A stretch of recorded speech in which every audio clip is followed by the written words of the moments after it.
Salve, salve galera! Vamos então para mais uma aula sobre agora a aula sobre memórias, né? Talvez o dispositivo mais importante aí depois do seu processador, porém é um conjunto de sobrevivência dentro do hardware. Então vamos lá, vamos a eles. Coloca na tela, já está na tela. Memórias RAM e ROM.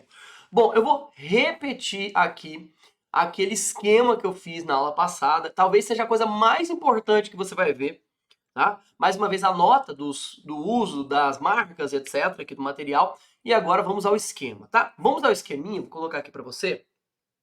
Porque quando se fala de memória, é muito importante você lembrar que nós temos aí o grupo de memória de execução, que é o que nós vamos estudar agora. E nós já estudamos aí as memórias de armazenamento. Pois bem, vou até mudar de cor aqui, senhoras e senhores. As memórias de execução, elas são formadas pela ROM e pela RAM. A memória ROM tem duas características importantes. ROM significa Read Only Memory, memória apenas de leitura. E isso tem um porquê. E sendo apenas de leitura, ou seja, aquela memória em que o processador no uso, ele vai apenas ler o que está escrito nela e executar, não vai escrever, não vai alterar, não vai mudar, não vai configurar, não vai retirar, não vai apagar, nada. Então ela é uma memória apenas de leitura. Por esta característica, nós também falamos que a memória ROM é uma memória do tipo não volátil, ou seja, não perde suas características, não troca suas características, elas não são apagadas quando o computador é desligado, ou seja, quando cessa o fornecimento de energia e etc. Por outro lado, a memória comercial, olha, coloca aí, é a memória RAM, de Random Access Memory, memória de acesso randômico, Significa que ela é uma memória de leitura e escrita. Sendo ela uma memória de leitura e escrita, ela é uma memória volátil, ou seja, que o seu conteúdo se apaga, que você troca o conteúdo com a memória, que você pode inserir, escrever, retirar o conteúdo da memória e assim vai. Tudo bem? Então nós temos aí uma memória de leitura e escrita e uma memória volátil. Fechou? Então são essas as duas memórias que nós vamos estudar. Esse é um esquema que eu sempre faço. Logo abaixo aqui nós temos a memória de armazenamento que nós já tratamos, né? São os dispositivos de armazenamento. Pendrive, HD, DVD, CD, Blu-ray Disc e etc. Continuando, vamos continuar. Pois bem, quando se fala de memória RAM e ROM, vamos falar um pouquinho da ROM, a Read Only Memory, memória apenas de leitura. Vamos lá. Apenas de leitura e não volátil são as principais características. Você nunca pode esquecer isso aí. Para que serve a memória ROM dentro da sua estrutura? Se você olhar para a placa-mãe, a memória ROM é um chip que está na placa-mãe. Você não compra mais memória ROM, você não melhora a memória ROM, você já compra a placa-mãe com a memória ROM fazendo o que ela precisa fazer. O que? Inicializar o hardware.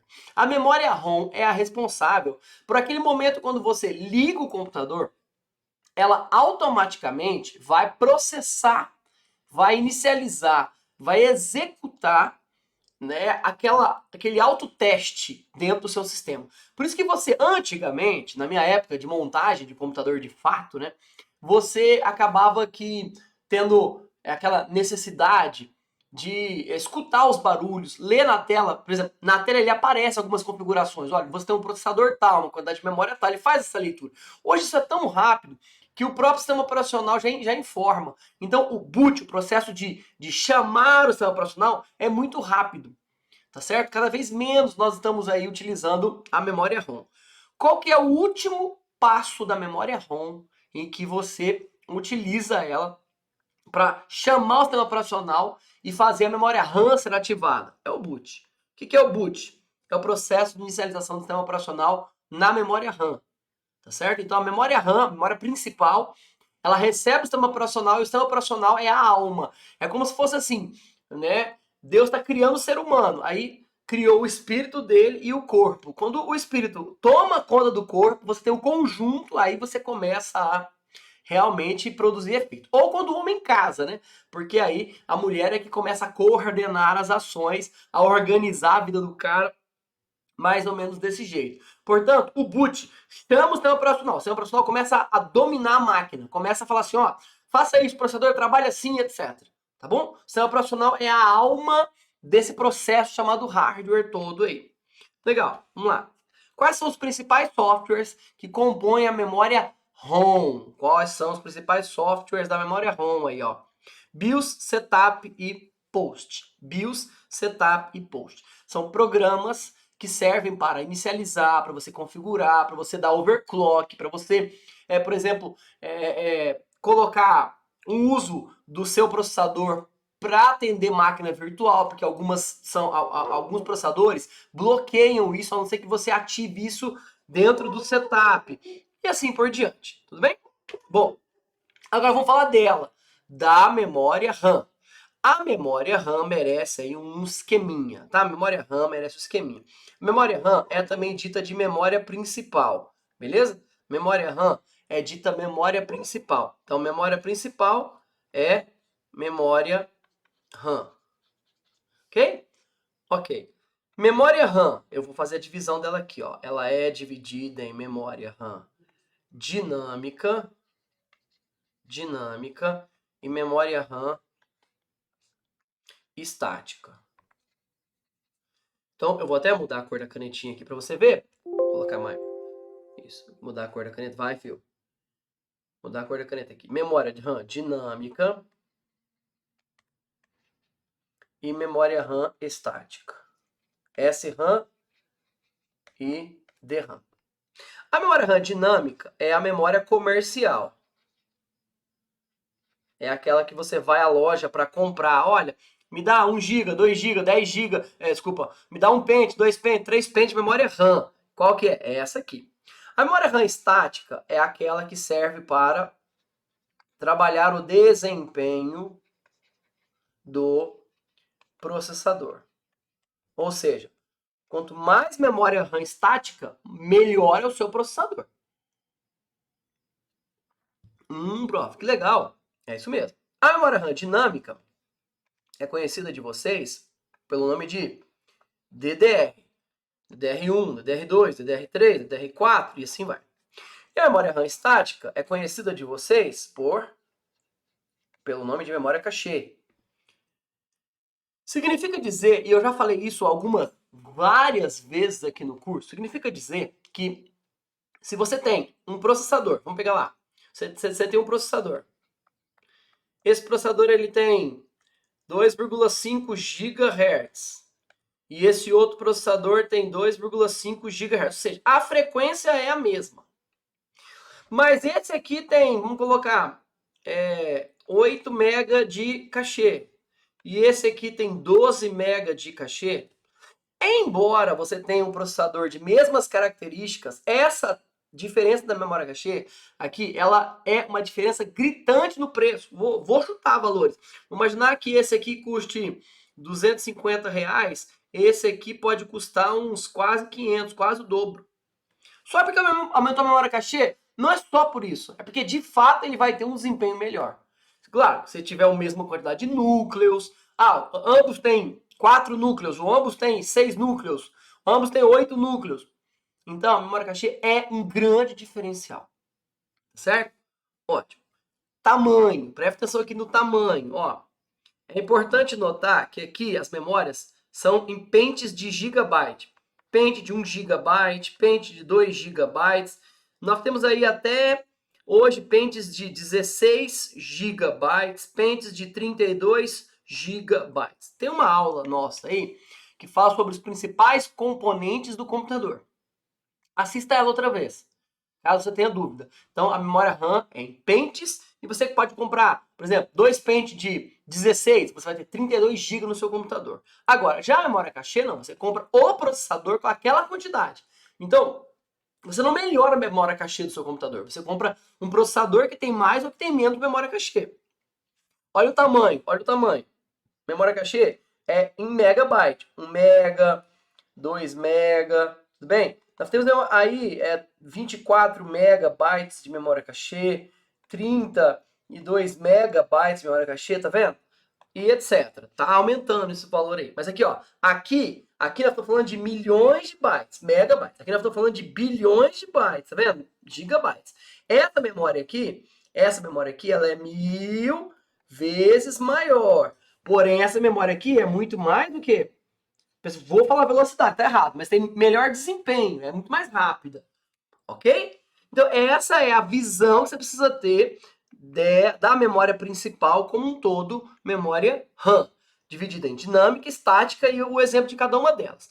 Vamos para os exemplos. Aí, ó, memória RAM. Memória RAM é uma memória de leitura escrita, ou seja, o processador pode ler, escrever. É uma memória volátil, ou seja, o seu conteúdo pode ser apagado, pode ser reescrito. Você perde as informações quando você desliga o computador, automaticamente o que estava na memória RAM é apagado também. Você tem que começar de novo. Tá? Ela serve para receber os programas. Todo programa vai ser aberto e executado na memória RAM. Então, quando você abre o Word, ele abre na memória RAM. Quando você abre 10 abas do seu navegador, ele vai ser aberto na memória RAM. É por isso que, se você tem uma quantidade pequena de memória RAM e está usando softwares bastante intensos, ou usa, por exemplo, Google Chrome, que consome memória pacas, você vai ter o seu computador um pouco mais lento. Precisa orientar o cidadão que vai comprar no suporte que mais memória pode chegar em um determinado momento que não vai adiantar nada. Por quê? Porque você vai ter outras limitações.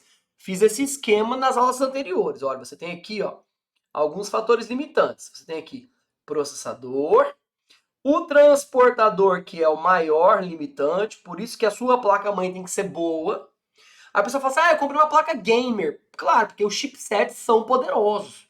Tá? E aqui a quantidade de memória RAM. A quantidade de memória RAM. Bacana? Bacana. Aprenda. Muitas vezes você vai aumentar a quantidade de memória RAM e não vai mais dar resultado, não vai ficar mais rápido o computador. Por que não? Porque o transportador aqui já está no limite de transporte. Não adianta nada você aumentar a quantidade de vagas de estacionamento se você não consegue o quê? Aliviar as ruas, o fluxo de carros no trânsito.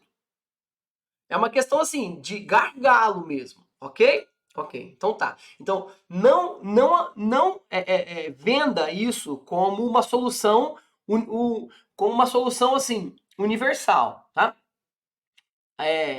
Você não pode falar que se eu sempre aumentar a memória RAM, eu vou ter ganho, eu vou ter melhorias no computador. Isso não é verdade. Depende de todo um conjunto. Principalmente da placa-mãe que você colocou lá, e o que tanto que ela está restrita, o que tanto que ela está limitada à quantidade de memória RAM. Beleza? Beleza. Então, você entendeu. A memória RAM dinâmica, a memória RAM padrão, né, tanto a cachê como a DDR serve para os softwares serem executados. Né? A memória cachê está aqui dentro do processador para que ele converse com ela e, se precisar, vem aqui falar com a memória RAM. Ok? Por isso que é importante. Quanto mais memória cachê, mais rápido o processador vai trocar informações com ela sem precisar ir lá na RAM. Ok? Ok. Ela é expansível, exceto a memória cachê, mas se você trocar o processador, você pode aumentar a memória cachê, claro. Mas a memória RAM dinâmica, vou colocar aqui, a DDR é expansível, e o primeiro sistema que ela recebe é o sistema operacional. Fechou? Ok. Bom, a DDR1, 2, 3, 4 tem alguns padrões de medidas. Frequências, né? Até não, porque esse aqui já melhorou. Tamanho, até não, porque nós já estamos em um pente de 32 GB, tá? A memória RAM estática é a cachê, e eu costumo falar a palavra cachê, porque tem muita gente que fala cache. Cache em inglês é assim, né? Cash, de dinheiro. Aqui é uma palavra francesa, vem do verbo cachier, que significa escondida, cachê, escondida no processador, tá? Bom, até 12 não, nós já temos aí 70 megabytes de memória cachê, beleza? Depende do processador. Os novos processadores, o i9, a arquitetura i9 e a arquitetura Ryzen aí 7 para frente, já tem uma talagada de memória cachê. E é exatamente isso. Você nem precisa aumentar mais a frequência. Lembra, antigamente a gente ficava preocupado com a frequência. Não, a frequência era de 1, 2, 3, 4. Não, hoje nós estamos estacionados em torno de 1 a 4 GHz faz muito tempo. O que está melhorando é o barramento interno, a quantidade de memória cachê, é a quantidade de núcleos. E isso é que está melhorando sempre se aumentar a frequência. Por quê? Porque a estrutura de transistores não está aguentando mais. Bom, a memória cachê pode ser dividida em níveis, tá? Dos quais a L1 level, tá? L2 e L3 estão dentro do processador e a L4 na placa-mãe. Beleza? Ok, pessoal. Então, a gente passou aí por várias observações sobre a memória. Eu quero só repetir aqui. Eu vou até abrir uma tela, uma nova telinha aqui para você. Deixa eu me ligar aqui. Pronto, consegui. Quero só repetir aqui essa tela em branco, porque eu preciso fazer esse esquema aqui, ó. Eu chamei lá de pirâmide de memória. Eu já fiz isso aqui com vocês, tá? Eu chamo isso aqui de, costumei chamar isso aqui de custo bit. Por quê? Olha, quanto mais memória no mesmo preço, eu vou estar pagando menos por bit. Assim? Como é que funciona essa pirâmide? Lembra dela? Nós fizemos lá na aula de dispositivo de armazenamento, ó. Aqui embaixo eu tenho capacidade e aqui em cima eu tenho desempenho. O pessoal chama de velocidade, não é correto não, tá? Ótimo. Quem está mais acima é menor e mais rápida, porém mais caro. Então aqui, ó, aqui é menor custo bit para o maior custo bit. Por quê? Porque aqui em cima nós temos memórias com kilobytes e caríssimos. Depois nós temos memória com megabyte e caro. Depois nós temos memória com gigabyte em um preço razoável. E aqui memória de terabytes em um preço módico. Por exemplo, você compra um HD magnético de 1 terabyte, paga R$300. Mas você compra um processador para aumentar 4 MB na memória cachê, você paga R$300 a mais. Ou seja, você pagou, presta atenção, em 4 megabytes R$300 e 1 trilhão de bytes R$300. Qual que é o menor custo bit? Claro, 1 trilhão. Você está pegando, você está levando mais com o mesmo preço. Entende? Então, essa é uma ação que você precisa entender na hora de fornecer orçamentos. Quando você for falar com o seu cliente, você vai precisar vislumbrar isso aí. Por quê? Porque às vezes o cara fala assim, eu só quero um computador para digitar texto e acessar a internet. O computador mais barato serve. Não precisa fazer graça nenhuma. Agora, não, eu vou rodar um software, eu vou, por exemplo, rodar o RStudio, vou rodar um Python, eu vou assistir vídeo, aí começa a mudar os padrões de desempenho. Vou precisar de uma placa de vídeo dedicada, vou precisar de um processador de uma categoria um pouco melhor, não pode ser um Atom, não pode ser um Duron, né? Tem que ser assim, de i3 para cima para aguentar. Aí, professor, eu vou rodar um AutoCAD, entendeu? Então são coisas que precisam de um desempenho um pouco maior. Bom, quem está aqui em cima? Os registradores e aqui a memória cachê, a memória DDR e aqui os dispositivos de armazenamento, né? Em ordem, o SSD, o HD magnético e os dispositivos ópticos, né? Aí o Blu-ray Disc, o DVD e o CD. Ok?